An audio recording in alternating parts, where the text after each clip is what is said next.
Hermanos, paz de Cristo, ¿cómo estamos en esta hermosa tarde, esta noche? Es un privilegio, amén.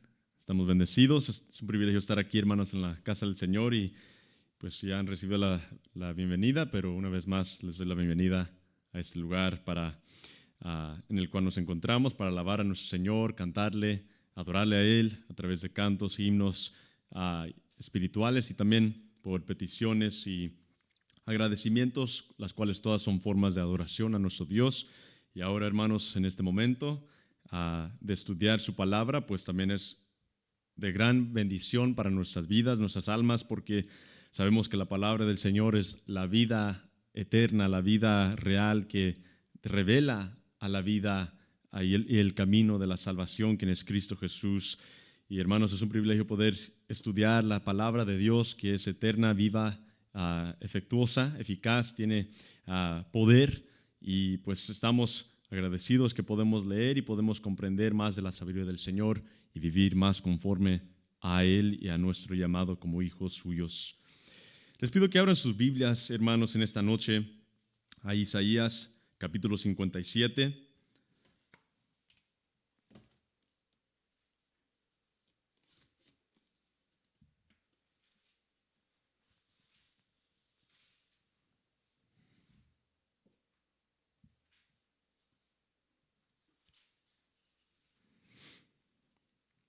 Antes de leer, hermanos, les pido que inclinemos nuestros rostros y oremos. Padre Santo, buen Dios, te damos gracias en esta noche, Señor, por darnos este privilegio, Señor, de estar aquí en este lugar. Mientras que podemos estar en cualquier otro lugar, tú nos has bendecido con esta oportunidad, Señor, de alabarte a ti, Señor, de buscar de ti, de desear estar en este lugar para, para crecer en ti, Señor, para reconocer este gran deseo que cada uno de nosotros tenemos para servirte, para buscar de ti diariamente, Señor. Te damos gracias por todo lo que tú has proveído durante la semana. Te damos gracias por este momento también, Señor, que podemos estudiar, buscar, indagar, escudriñar tu palabra santa, fiel y pura, por lo cual fuimos y estamos siendo santificados, edificados, Señor. Te pedimos, Señor, que en esta noche, mediante tu palabra, seamos guiados no detrás ni por medio de mis palabras, Señor, pero seamos guiados mediante tu Espíritu, a través de tu Espíritu, que nos guíe, Señor, en este momento para escudriñar y para aprender, Señor, nuestro llamado y para aprender más de ti, Señor, más de tus atributos, más de tus cualidades, Señor, para reconocer que eres un Dios grande, misericordioso, bondadoso. Te damos gracias que eres un Dios justo, Señor, un Dios que nos da lo que merecemos, Señor, pero tampoco, Señor, tú nos has dado lo que merecemos porque tú enviaste a tu Hijo para dar su vida por nosotros, por lo cual te damos gracias que ahora tenemos redención, tenemos vida nueva, vida y una entrada nueva a tu hogar, Señor, de nuevo para contemplar tus maravillas, tu imagen, tu rostro y vivir semejante a ti, Señor. Te damos gracias por este gran privilegio. Te damos gracias por todo. En el nombre todopoderoso de nuestro Señor Jesucristo te damos el honor y la gloria. Amén. Amén, hermanos. Estamos ahí en Isaías 57. Isaías 57, vamos a leer los versículos 16 al 19. Versículos 16 al 19. Dice así la palabra del Señor: porque no contenderé para siempre, ni para siempre me enojaré, pues decaería ante mí el espíritu y las almas que yo he creado. Por la iniquidad de su codicia me enojé y le herí, escondí mi rostro y me indigné, y él siguió rebelde por el camino de su corazón. He visto sus caminos, pero le sanaré y le pastorearé, y le daré consuelo a él y a sus enlutados. Produciré fruto de labios, paz, paz al que está lejos y al cercano, dijo Jehová, y lo sanaré. Pueden ocupar sus lugares, hermanos. Esta noche llegamos a leer esta porción de escritura que se encuentra en Isaías 57, libro del profeta Isaías, mediante las palabras que vienen de nuestro Señor, que Isaías proclamó, que Isaías declaró al pueblo, que eran palabras que Jehová les había anunciado, una buena noticia mezclado con características de un Dios soberano y poderoso, en el cual podemos leer en estos 4 versículos de Isaías 53 que el Señor no contenderá para siempre, no soportará para siempre la rebelión de la humanidad, de su pueblo. Dice, ni para siempre me enojaré, pues decaería ante mí el espíritu y las almas que yo he creado. Es decir, que delante de su enojo, comparado al enojo y su contención, las almas no soportarían ese gran poder. Pero dice en versículo 17 que por la iniquidad de su codicia se enojó, que Dios se enoja por la codicia de la humanidad, por la también iniquidad de la humanidad. Y dice, y le herí, escondí mi rostro. Él se alejó de su pueblo, de las personas y de la humanidad, así como el pueblo mismo y la humanidad se alejó de él. Así como 2 personas que están juntas y uno empieza a caminar a dirección opuesta a la persona, realmente cuando una persona se aleja, ¿qué está aconteciendo? Se está creando una división entre los dos. Así es que las personas y la humanidad se alejaron y se apartaron de las cosas de Dios, en el cual Dios él mismo se apartó de la humanidad. Pero dice, he visto sus caminos, he visto el camino del hombre, y la palabra muy clara dice que los caminos del hombre son ¿qué? Torcidos. El camino de la humanidad es pecar, es el pecado, es desear ir en contra de la voluntad de un Dios santo, puro, eterno, majestuoso, digno. Pero dice algo y nos da una noticia grande, diciendo, he visto sus caminos, pero, diciendo en contra, he visto los caminos del humano, pero le sanaré. ¿Significando qué? ¿Que la humanidad está sana? No, que la humanidad está enferma.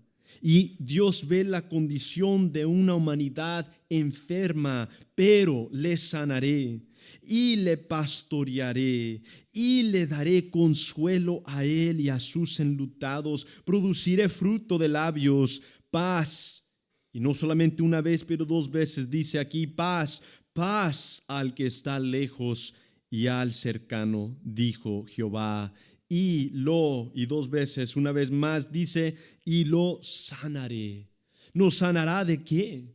¿O de qué nos ha sanado? En esta noche, hermanos, cuando leemos esta porción de escritura en Isaías 57, que es una profecía, fue una profecía de una sanidad que Dios iba a producir, iba a causar, iba a formar, iba a traer a la humanidad. Recordamos en estos días, así como recordamos en nuestras vidas diarias como hijos de Dios, esa sanidad que Él nos trajo, que mientras nosotros vivíamos muertos en nuestros pecados, Él vino al herido y nos sanó. Esto, hermanos, es un mensaje que nos demuestra mucha información, nos demuestra varios puntos por lo cual podemos ver la redención mediante Cristo Jesús, por lo cual toda la palabra, todas las escrituras se acumulan y están creciendo hasta llegar al punto más alto en el cual la palabra lo declara y lo describe como justamente en el tiempo perfecto. Cristo vino justamente en el tiempo perfecto de Dios, en el tiempo otorgado, dice, en el tiempo propuesto, el Mesías vino a la humanidad, a su creación. En esta noche, mediante y a través de Isaías 57, vamos a ver, quiero que podamos entender 2 puntos en esta noche. 2 puntos que podamos para poder entender realmente en cuál estado como hijos de Dios nos encontramos. Porque incluso la humanidad no desea nada que ver con Dios, no busca del Señor, por el motivo de que muchas de las veces cree la humanidad que no necesita de Dios. Y cuando uno sale, uno intenta evangelizar, muchos dirán, ¿y por qué necesito a Cristo? Si tú y yo vivimos de la misma forma. Yo creo que yo estoy haciendo las cosas buenas, no necesito de Dios y menos de Cristo. Pero en estos dos puntos, hermanos, de esta noche, a través de lo que acabamos de leer, podemos ver este tema que se llama la redención. Lo he titulado La redención a través del odio y el amor de Dios. La redención a través del odio y el amor de Dios. Para entender más claro, no solamente para los que no saben de Cristo, pero incluso nosotros como hijos de Dios que a veces nos desviamos y como hemos visto en la carta de Gálatas, creemos en Cristo, venimos a Cristo, pero como que a veces hay un desenfoque y buscamos algo más espiritual aparte de Cristo. Pero debemos entender este punto central, esta doctrina de la palabra que nos revela algo tan maravilloso, que demuestra qué grande y qué bueno es Dios. Y eso es a través de su odio. Pero quiero comenzar con varias preguntas para poder formar este pensamiento en nuestras mentes y corazones, para poder entender lo que significa que podemos ver la redención mediante el odio de Dios, la ira de Dios. Y les pregunto varias preguntas a ustedes, incluso a mí. Para los padres que están aquí, ¿aman a sus hijos? Para los esposos, ¿aman a sus esposas? Para las esposas, ¿aman a sus esposos? Hijos, ¿aman a sus padres? Amigos, ¿aman a sus amigos y seres queridos? ¿Amamos a nuestra familia? ¿Amamos a los que están cerca de nosotros, cerca de nuestros corazones? ¿Qué tanto amamos a nuestros seres queridos?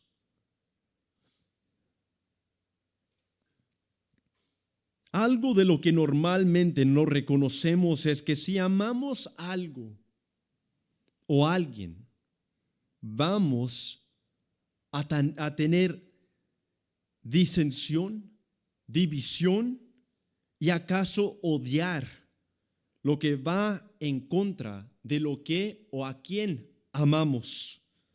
No somos llamados a odiar a ninguna persona ni a tener contención con personas, pero no hablo de odiar personas. Aquí está el punto. Si un padre ama a sus hijos con tan grande fervor y deseo, ¿sabemos lo que el padre odiará?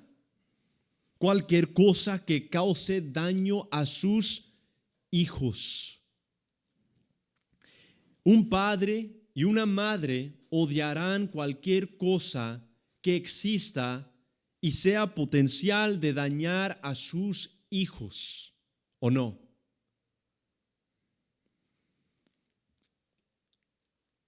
Y un padre, una madre va a vigilar en el cuidado de sus hijos. Vamos a odiar, hermanos, cualquier cosa que lastime a nuestros hijos o seres queridos. Cuando viene una enfermedad, ¿qué deseamos? Que la enfermedad no exista en nuestros seres queridos. Cuando nuestros hijos están en peligro, deseamos que ese peligro no existiera. Odiamos ese peligro, odiamos con todo nuestro corazón la maldad que existe en contra de nuestra familia, nuestros seres queridos. Un esposo va a odiar cualquier cosa que pueda venir a dañar a su esposa y familia, su hogar, y viceversa. Una esposa odiará lo que venga a dañar y a lastimar a su esposo. Si me importa mi salud y lo que como, voy a detestar lo insaludable que dañe mi cuerpo y no sea buen alimento para mí. El punto, hermanos, es que si amamos algo o a alguien, aborreceremos y detestaremos lo que no es bueno para eso lo que amamos. El odio entonces tiene sus divisiones y sus trabajos o sus funciones y categorías. Lo que se puede ver cuando el odio no es para satisfacer deseos carnales y menos por venganza dándole lugar al diablo, como dice Efesios 4:26.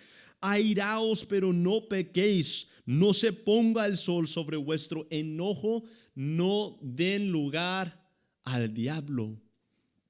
Es decir, que es posible estar airados, airaos, pero no pecar.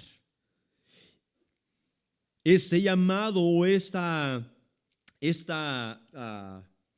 atributo no es de forma ni viene de forma humana, porque Efesios 4:31 en este mismo capítulo dice: quítense de vosotros toda amargura, enojo, ira, gritería y maledicencia y toda malicia. Incluso Santiago 1:19 y 20 dice: todo hombre sea pronto para enojarse, para oír, tardo para qué, para hablar, tardo para airarse, porque la ira del hombre no obra la justicia de Dios. La palabra también nos da un ejemplo. Nos dan estos ejemplos en Efesios 4 y Santiago 1 sobre los atributos de un hijo de Dios que no es llamado a odiar, ni tener ira, ni contención, ni gritería, ni maldecir a ninguna persona. Incluso Santiago dice ni tener palabrería contra las personas, contra los hermanos, porque eso no viene de arriba, pero es terrenal y dice que es diabólico. Es la palabra que usa Santiago. Es diabólico. Pero la palabra también nos enseña un ejemplo sobre Efesios 4:26. Y no podemos negar que mientras nuestros atributos y el fruto del Espíritu es paz, mansedumbre, vivir exactamente y justamente como Cristo vivió, Efesios 4:26 existe y no se cambia, donde dice airaos, pero no que pequéis. Juan 2:14 y 17 nos da un gran ejemplo de nuestro Señor. Y dice: y halló en el templo a los que vendían bueyes, ovejas y palomas, y haciendo un látigo de cuerdas, los echó a todos del templo. Entonces se acordaron sus discípulos que está escrito: el celo de tu casa me consume. Aquí Cristo demuestra el ejemplo que se encuentra en Efesios 4:26. Porque el enojo de Cristo no fue de malicia, no fue de la carne, pero el ejemplo de Jesucristo nos demuestra la acción de amar tanto las cosas justas y santas, la santidad, la piedad, la pureza que nos llama al celo piadoso, pero nunca a la venganza humana, pero de tener un celo piadoso. Y las escrituras también nos declaran que Jehová, que Dios es un Dios ¿qué? Celoso. Es un Dios celoso por lo que es y pertenece a Él. Ahora, esto no significa que vamos a voltear mesas. Vamos a ir al público y vamos a empezar a tirar las mesas de las religiones falsas, los ídolos, vamos a ir y quebrar estatuas. Eso no es el mensaje. Eso no significa que vamos a actuar de una forma errático o irático, una forma sin pensar, porque eso no es el fruto del Espíritu. Pero lo que sí vamos a vivir como hijos de Dios es odiar el pecado y buscar y amar y desear lo puro de nuestro Dios eterno. Así es que una diferencia entre la ira humana y la ira que vemos en este ejemplo de Juan 2 de Cristo es que la ira humana nace del orgullo e ego herido, pero la ira de Cristo nació del celo por la santidad de Dios. La ira humana es impulsiva, descontrolada, pero la ira de Cristo, de Dios, es controlada, dirigida y con un propósito. La ira del humano nos lleva al pecado. La ira es pecar. Pero la ira santa de Dios lleva a la corrección y purificación. Así es que Romanos 12:9, para reiterar, nos dice: el amor sea sin fingimiento, aborreced lo malo, seguid lo bueno. Eso es tener el mismo celo que tuvo Cristo, de odiar, de aborrecer ¿qué? Lo malo, pero seguir ¿qué? Lo bueno. Tito 2:14 también dice: quien se dio a sí mismo, Cristo Jesús, por nosotros para redimirnos de toda ¿qué? Iniquidad y purificar para sí un pueblo propio, celoso de buenas obras. Y Miqueas 6:8 dice: oh hombre, él te ha declarado lo que es bueno, y qué pide Jehová de ti, solamente hacer justicia y amar misericordia y humillarte ante tu Dios. Porque es importante entonces, hermanos, entender este punto del odio y del celo santo. Porque esto es la razón exacta por lo cual el Padre propuso enviar a su Hijo unigénito hace 2000 años. En este tiempo del año, así como cada día que caminamos como hijos de Dios, siendo edificados y santificados, reconocemos la misericordia del Señor y su gracia incomparable e inmerecido en traer una salida, o más bien una entrada a su hogar, para morar con Él y para que Él more con nosotros, su creación. Y eso es el amor de Dios. Pero ¿cómo podemos comprender el amor de Dios sin reconocer el odio por lo que es pecado e injusticia y rebelión contra un Dios justo? Que mientras todas las cosas en el principio fueron creadas para su exaltación y adoración, como dice Colosenses 1:15, Él es la imagen del Dios invisible, el primogénito de toda creación, porque en Él, Cristo, fueron creados todas las cosas, las que hay en los cielos y las que hay en la tierra, visibles e invisibles, sean tronos, sean dominios, sean principados, sean potestades. Todo fue creado por medio de Él y para Él. Todo fue creado para exaltar a un Dios vivo y eterno y poderoso e inigualable. Pero nosotros fuimos rebeldes contra Él. Nosotros actuamos en contra de su perfecto mandamiento en el jardín de Edén, cuando Él requirió una sola cosa: de no comer del árbol del conocimiento del bien y del mal. ¿Y qué hizo el humano? ¿Qué hizo Eva? ¿Qué hizo Adán? Rebelaron, desobedecieron al único mandamiento que Dios requería de nosotros. Nosotros actuamos en contra de su perfecto mandamiento, de su santa voluntad de no comer de ese árbol en el jardín de Edén.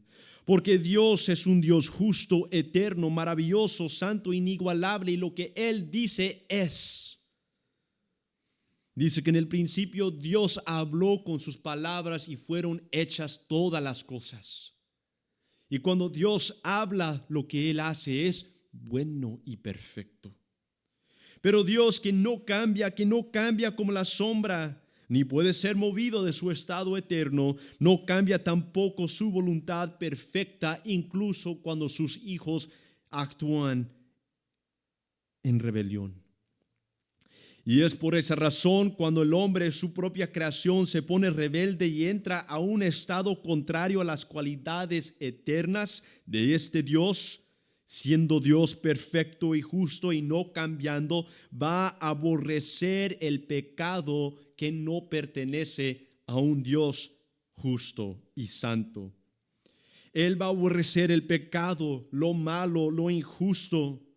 Y muchos confunden en su cegadez un Dios justo con un Dios que odia y que no ama, y que por esa razón dicen: ¿y por qué necesito a Cristo? Yo no lo necesito.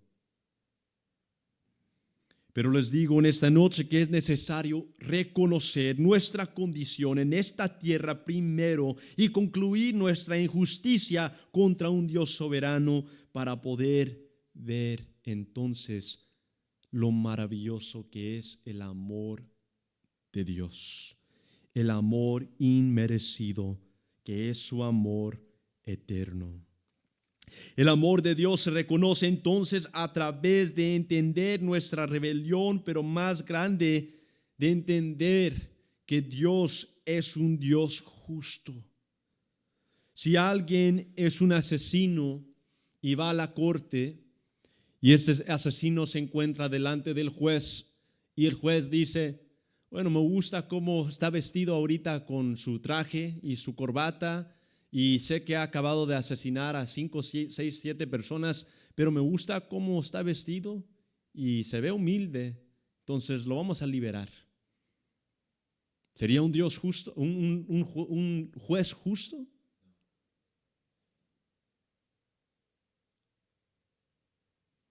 Sería un juez injusto. Porque ¿qué es la justicia?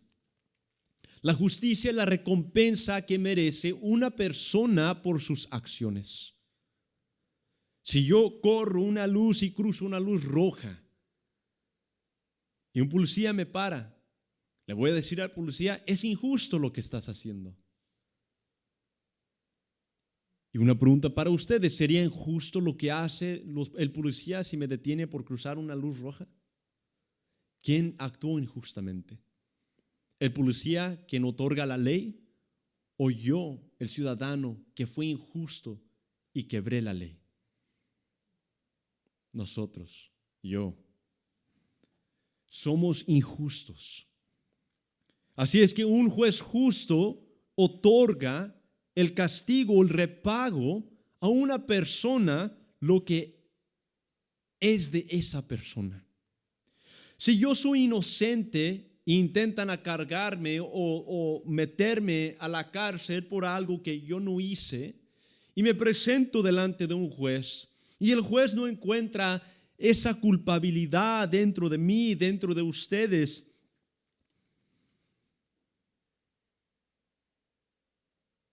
y me libera ese juez. ¿Ese juez es justo? Si yo soy inocente delante de él, ese juez es justo. Pero la palabra nos declara que cuántos justos se encuentran en esta tierra. Dice Romanos 3, Salmos 15, que no hay ningún justo. Hay historias que declaran a justos, como Abraham, como Noé, como justos. Pero en la realidad no hay nadie justo. Y la palabra nos declara esa realidad, porque el que nace en esta tierra no es ni puede ser justo en su propia voluntad. En Génesis 6 dice, Génesis 6:3, y dijo Jehová: No contenderá mi espíritu con el hombre para siempre, porque ciertamente él es carne, mas serán sus días 120 años. Y luego en el versículo 5 dice, y vio Jehová que la maldad de los hombres era mucha en la tierra, y que todo designio de los pensamientos del corazón de ellos era de continuo únicamente el mal. Y se arrepintió Jehová de haber hecho hombre en la tierra, y le dolió en su corazón. Entonces, desde el principio Dios sintió una gran lástima por las acciones de su creación, que fue creado semejante a su imagen, que fuimos formados hombre y mujer a la imagen de Dios, dice Génesis.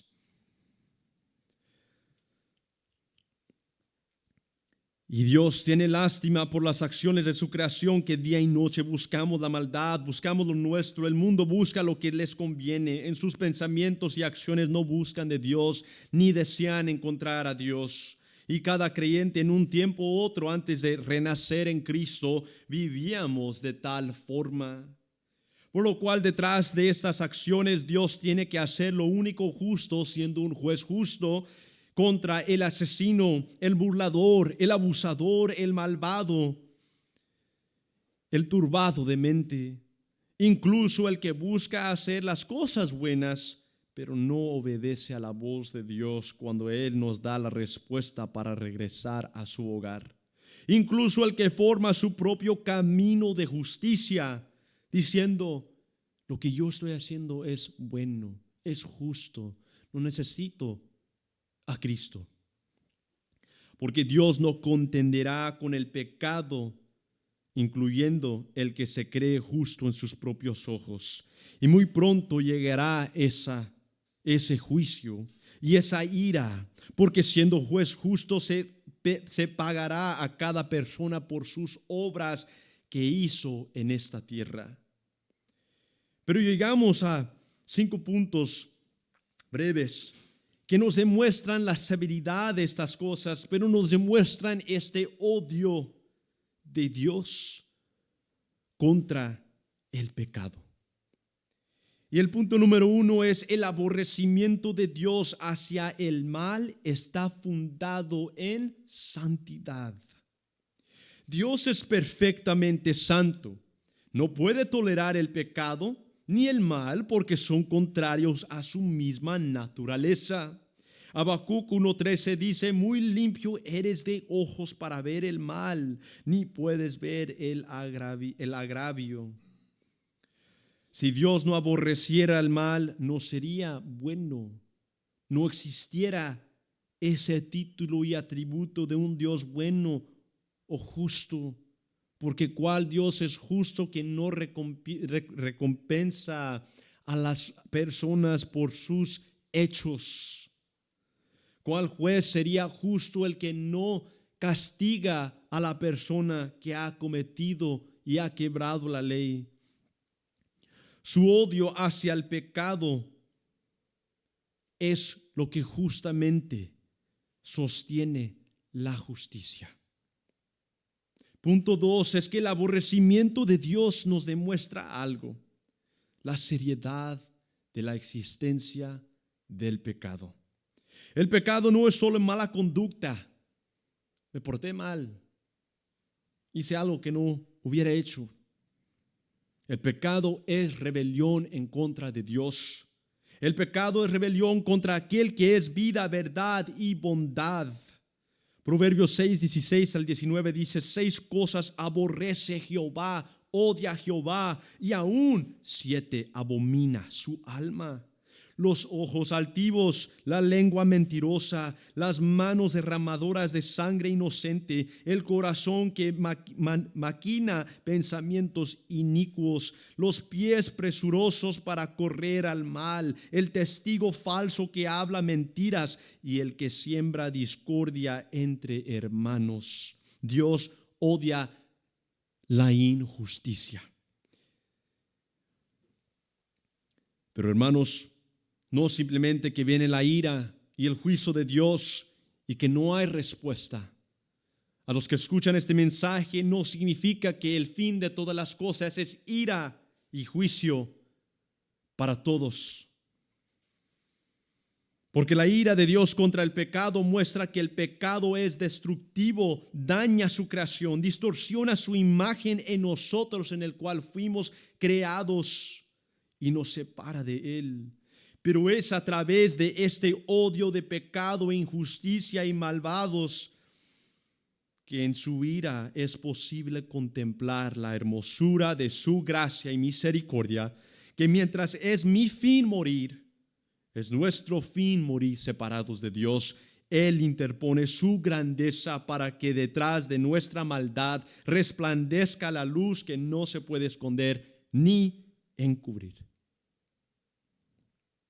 Tito 2:11 dice, porque la gracia de Dios se ha manifestado para salvación a todos los hombres, enseñándonos que renunciando a la impiedad y a los deseos mundanos, vivamos en este siglo sobria, justa y piadosamente, aguardando la esperanza bienaventurada y la manifestación gloriosa de nuestro gran Dios y Salvador, Jesucristo, quien se dio a sí mismo. ¿Por quién?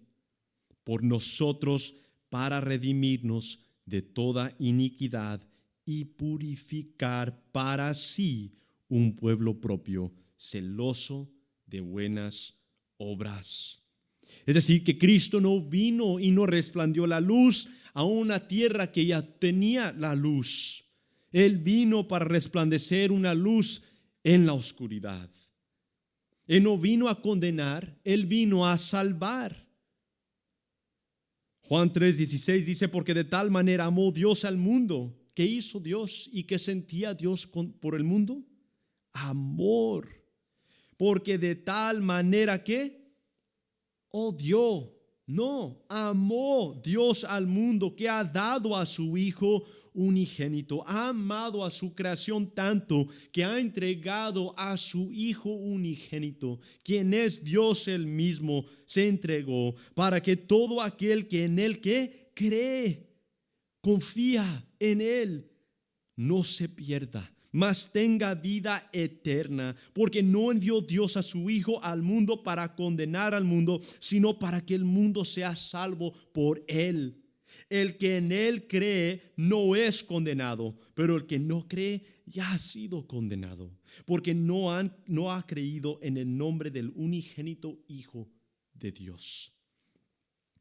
Así es que la luz eterna que brilla en las tinieblas, que es nuestra esperanza a nosotros pecadores, el único camino para vida eterna con nuestro Creador, y demuestra que Él vino para rescatarnos, no para condenarnos, porque el estado de la humanidad ya está condenada. Él vino a resplandecer entre las tinieblas una esperanza, una luz, vida, el camino, la verdad. Punto 3, el amor de Dios brilla con más intensidad ante la oscuridad del pecado y la ira que está sobre toda la humanidad. Romanos 5:8 dice, mas Dios muestra su ¿qué? Su amor para con nosotros en que siendo aún ¿qué? Pecadores. Dios no nos justificó mediante Cristo cuando estábamos en lo que nosotros consideramos el buen camino. No estábamos portándonos bien y pintándonos santos, y Dios vio y dice, pues Él se ve más o menos santo, entonces lo voy a justificar. Dice que aún siendo pecadores, Cristo murió por nosotros. Nuestro estado era pecar, significa que éramos en contra de Dios, dice Efesios. En contra de la voluntad de Dios nos encontrábamos, y aún Cristo murió por nosotros. Podemos ver su grande amor detrás del odio de Dios. Dios aborrece tanto el pecado y por esa razón así envió a su Hijo por los pecadores. Su amor no es barato, es costoso, sacrificial y magnífico. Y es allí en lo que podemos ver el punto 4, que es que la cruz donde se encuentran es donde se encuentra el odio y el amor. El aborrecimiento de Dios por el pecado y su amor por los pecadores se encuentran en la cruz. Jesús soportó la ira que merecían nosotros pecadores, no porque Dios la pasara por alto, sino porque lo trató con justicia en Cristo Jesús. Él tomó nuestra ira. Él tomó, dice Isaías 53, nuestras ¿qué? Dolencias y fuimos sanados, dice. Es una condición del pecado que estábamos enfermos en rumbo a la muerte y Él nos sanó, dándonos vida y vida en abundancia, vida verdadera. Segunda de Corintios 5, 21, 17 dice, Segunda de Corintios 5, 17 al 21 dice, de modo que si alguno está en Cristo, nueva criatura es. Las cosas viejas, el pecado, la ira sobre ellos ha pasado. Viejas pasaron, he aquí, todas son hechas nuevas. Y todo esto proviene ¿de quién? De Dios, quien nos reconcilió consigo mismo por Cristo. ¿Quién nos reconcilió? El Padre. Dios nos reconcilió con Él mismo mediante Cristo Jesús y nos dio el ministerio de la reconciliación, es decir, que podemos venir a Dios en arrepentimiento y recibir la salvación. Que Dios estaba en Cristo reconciliando consigo al mundo, no tomándoles en cuenta que a los hombres sus pecados. Hermanos, eso es la misericordia de Dios. No tomando en cuenta a los hombres sus pecados y nos encargó a nosotros la palabra de la reconciliación, es decir, el evangelio. Así que somos embajadores en nombre de Cristo, como si Dios rogase por medio de nosotros. Os rogamos en nombre de Cristo, reconciliaos con Dios. Al que no conoció pecado, Cristo Jesús, por nosotros lo hizo ¿qué?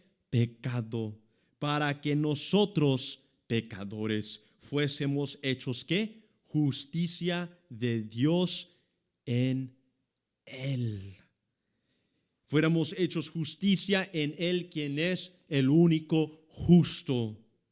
Porque si no reconocemos que la salvación es mediante Cristo Jesús y no reconocemos que Él es el justo, la razón que nosotros como hijos de Dios somos justificados mediante Él, no vamos a darnos cuenta lo maravilloso y la grandeza de la salvación y el evangelio, incluso como hijos de Dios. Siempre vamos a tambalear intentando agradarle a Dios, creyendo que nosotros mismos estamos manteniéndonos a nosotros mismos, cuando la justificación viene mediante el único justo. Y nosotros somos contados como justicia por Él, quien es justo. El gran intercambio, la expiación del pecado, lo que practicaba el pueblo mediante los sacrificios que nunca pueden quitar los pecados. Pero una vez para siempre, Cristo se sentó a la diestra del Padre. Cristo ha purificado para siempre a los santificados. Isaías 53:5 dice, despreciado y desechado entre los hombres, varón de dolores, experimentado en quebranto, y como que escondimos de él el rostro. La descripción de Isaías 53, ¿sabemos lo que hace? Pone en la escena de la crucifixión a nosotros mismos, que Cristo está en rumbo a la cruz, que Cristo está siendo clavado en la cruz y nosotros estando puestos delante de Él, ¿qué hacemos? Y como que escondimos de Él el rostro. No deseamos voltear a ver su aflicción, estando delante de Él. Muchas veces leemos la historia de la crucifixión, donde los soldados romanos se burlaban de Él y decimos, qué feo los romanos, cómo actuaban, cómo se burlaban. Isaías 53 nos pone en la escena, en ese lugar, no como discípulos de Cristo. Nos pone en esa escena de la crucifixión como que personas que escondimos el rostro, que no quisimos ver a Cristo en su sufrimiento. Y como que escondimos de él el rostro, fue menospreciado y no lo estimamos. No dice no le estimaron, dice no lo estimamos. Lo vimos y fuimos indiferentes.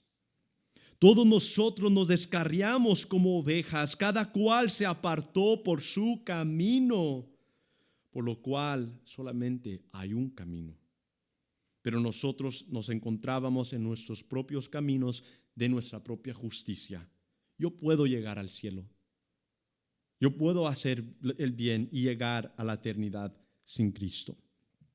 Mas Jehová cargó en él el pecado de todos nosotros.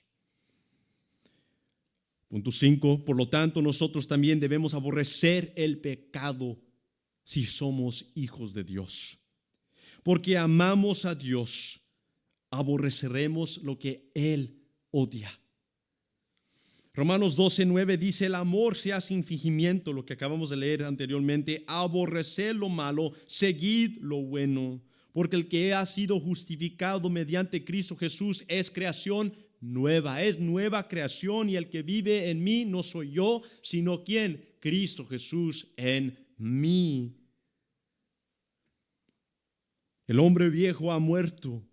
Romanos 6 nos dice que fuimos sepultados juntamente con Cristo, y si Cristo resucitó para nunca morir una vez más, incluso el que ha sido sepultado, el que ha sido bautizado espiritualmente en Cristo Jesús y ha resucitado juntamente con Él, también tampoco morirá jamás, dice Romanos 6. Y por esa razón ahora podemos vivir que sin fingimiento, aborreciendo lo malo y siguiendo lo bueno, porque hemos sido amados con ese amor santo. Nuestra respuesta debe ser amar lo que Él ama y aborrecer lo que Él aborrece, no por temor, sino por gratitud en nuestros corazones transformados. Un cirujano odia el cáncer y las enfermedades, no porque disfruta la destrucción, sino porque ama la vida y la sanidad. Dios odia de la misma forma el pecado porque ama la justicia, ama la verdad, quien es Él mismo, y nos ama a nosotros también. La profundidad de su odio por el mal mide la altura de su amor por el pecador. Isaías 57 entonces dice: cuando clames que te libren tus ídolos, pero a todos ellos llevará el viento, un soplo los arrebotará, mas el que en mí confía tendrá la tierra por heredad y poseerá mi santo monte, y dirá: allanad, allanad, barred el camino, quitad los tropiezos del camino de mi pueblo, porque así dijo el alto y sublime, el que habita la eternidad y cuyo nombre es el Santo. Yo habito en la altura y la santidad, y con el quebrantado y humilde de espíritu, para hacer vivir el espíritu de los humildes y para vivificar el corazón de los quebrantados, porque no contenderé para siempre, ni para siempre me enojaré. Pues decaería ante mí el espíritu, las almas que yo he creado. Por la iniquidad de su codicia me enojé y le herí, escondí mi rostro y me indigné. Y él siguió rebelde por el camino de su corazón. He visto sus caminos, pero le sanaré y le pastorearé y le daré consuelo a él y a sus enlutados. Produciré fruto de labios, paz, paz al que está lejos y al cercano, dijo Jehová, y lo sanaré. Hermanos, ese es el mensaje del Evangelio. El Evangelio nos demuestra la ira y el odio de Dios para poder contemplar más bien y poder meditar en el amor puro y perfecto de nuestro Dios Todopoderoso. Si queremos buscar vivir en santidad como hijos de Dios, tan santos como Cristo, primero debemos aprender a sacrificar como Cristo sacrificó, a vivir como Él ha vivido, a odiar lo que Él odia, a aborrecer lo que Él aborrece. ¿Acaso Cristo mismo no aborreció lo malo? Él aborreció la maldad completamente para llegar a la cruz, para morir por aquellas cosas que nos dividía entre la humanidad, dividía la humanidad y Dios. Pero hermanos, nosotros somos llamados a vivir conforme a la imagen de Cristo y amar como Él amó y odiar lo que Él odia. Él odia el pecado, Él odia la injusticia y nosotros somos llamados a vivir en su santa imagen, de recordar esa cruz, de recordar lo que Él sufrió y de entender que como hijos de Dios no fuimos llamados a una vida de ligera, una vida de que ya somos creyentes, ya estamos esperando la venida de Cristo, estancados.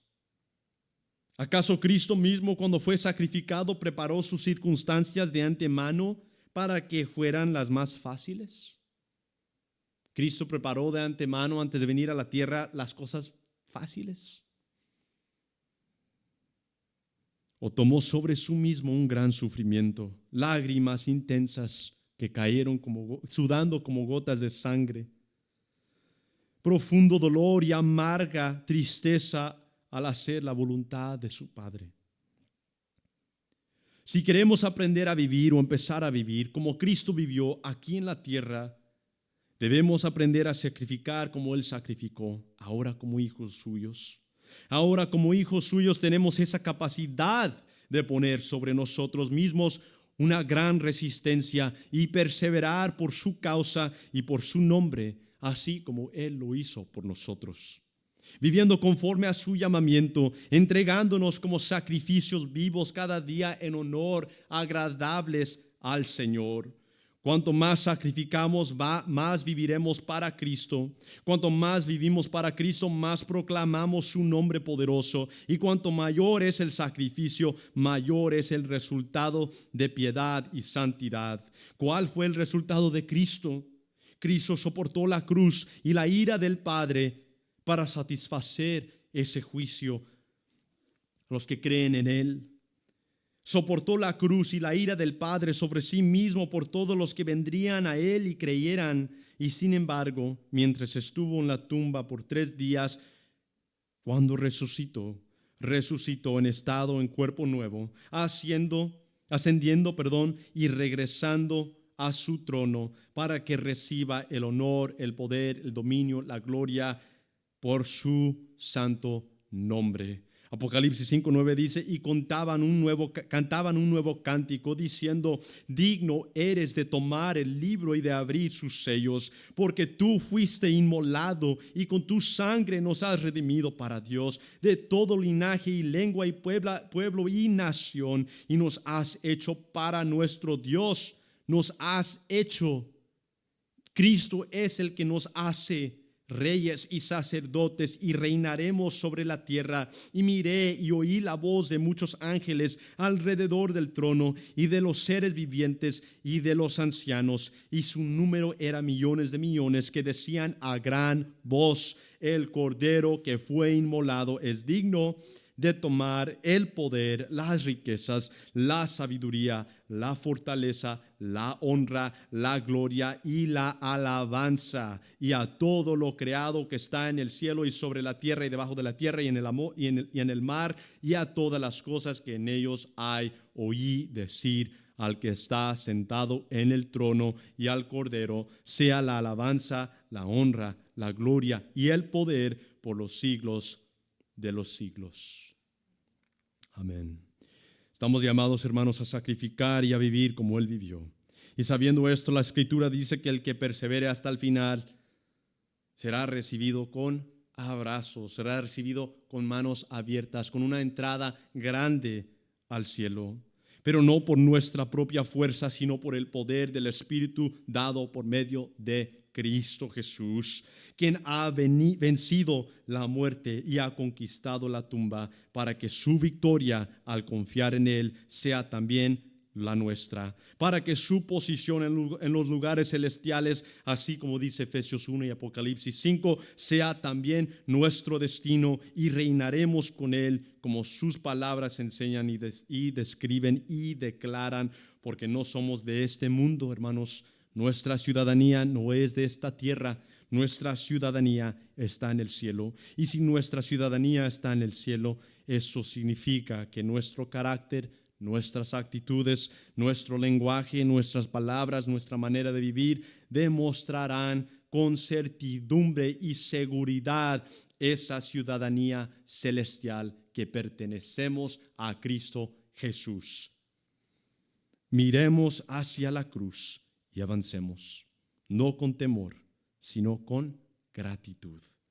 Como dice 1 de Tesalonicenses 5:23, y el mismo Dios de paz os santifique por completo, y todo vuestro ser, espíritu, alma y cuerpo sea guardado irreprensible para la venida de nuestro Señor Jesucristo. Fiel es el que os llama, el cual también lo hará. Él cumple lo que comienza. Y Él nos va a guardar y nos está guardando irreprensibles, porque Él es el que nos ha justificado y llamado de las tinieblas a la luz para vivir por Él, incluso morir por Él. Amén. Amén. Les pido que se pongan de pie para ser despedidos, hermanos, que reflexionemos en este mensaje, hermanos, porque siendo creyentes no significa que no nos desviamos o desenfocamos y a veces también no comprendemos la palabra, pero la palabra es clara, que Dios odia y aborrece la injusticia. Y es por el motivo de que el mundo es pecador y es lleno de pecado que Dios demuestra su gran amor y que se puede ver su gran amor en Cristo Jesús. Padre Santo, te damos gracias, Señor, en esta noche por este privilegio de estar aquí, Señor, para contemplar tu hermosura, Señor, tu santidad y tu pureza, Señor. Que podemos reconocer que nosotros en esta tierra somos injustos, que cada uno de nosotros nos descarriamos en nuestro propio camino, Señor, buscando nuestra propia justicia e injusticia, condenados hacia una condenación, una eternidad sin ti, alejados de ti, donde se encuentra el crujir de dientes. Pero, Señor, sabemos mediante tu palabra que tú nos has dado el privilegio, el poder, mediante tu misericordia y gracia, para alcanzar y recibir la salvación. Por lo cual te damos gracias, Señor. Por lo cual nosotros no trabajamos por ella, Señor, sino que tú nos dices tu justicia, en la cual ahora obramos como hijos tuyos en tus buenas obras, deseando, anhelando vivir como tú eres, Señor, como tus atributos, Señor, como quien eres eternamente. Santo, justo, perfecto, puro. Te damos las gracias, Señor, por todo, Señor. Te pedimos que como tus hijos no nos olvidemos de este paso, Señor, de esta vida que tú nos has dado, un llamado santo y puro que tú nos has llamado para tu propósito eterno, para demostrar y declarar tus maravillas, tu misericordia y tu gracia aquí en la tierra y allá en lo celestial. Te pedimos también, Señor, por los que han escuchado tu palabra, pero no se han entregado. Señor, te pedimos por ellos también, Señor, para que puedan venir a ti, puedan reconocer que hay necesidad, que puedan entender que el pecado es real y que cada uno de nosotros sin Cristo vamos en rumbo a la condenación, pero que a través de tu amor, Señor, tú demuestras una esperanza, un camino, una luz única que nos llevará al reino celestial. Te damos gracias por ello, Señor. Te damos gracias por todo. Que no nos olvidemos que vivimos delante de tu presencia en cada momento, por lo cual no es temor para nosotros, tus hijos, pero es agradecimiento. Que pase lo que pase, bueno o malo, tú estás fortaleciéndonos y tú estás aquí caminando y morando en nosotros para siempre. Te damos las gracias por todo en el nombre de Cristo Jesús. Amén, Señor. Amén. La gracia de nuestro Señor Jesucristo sea con todos vosotros. Amén. Que Dios me los bendiga.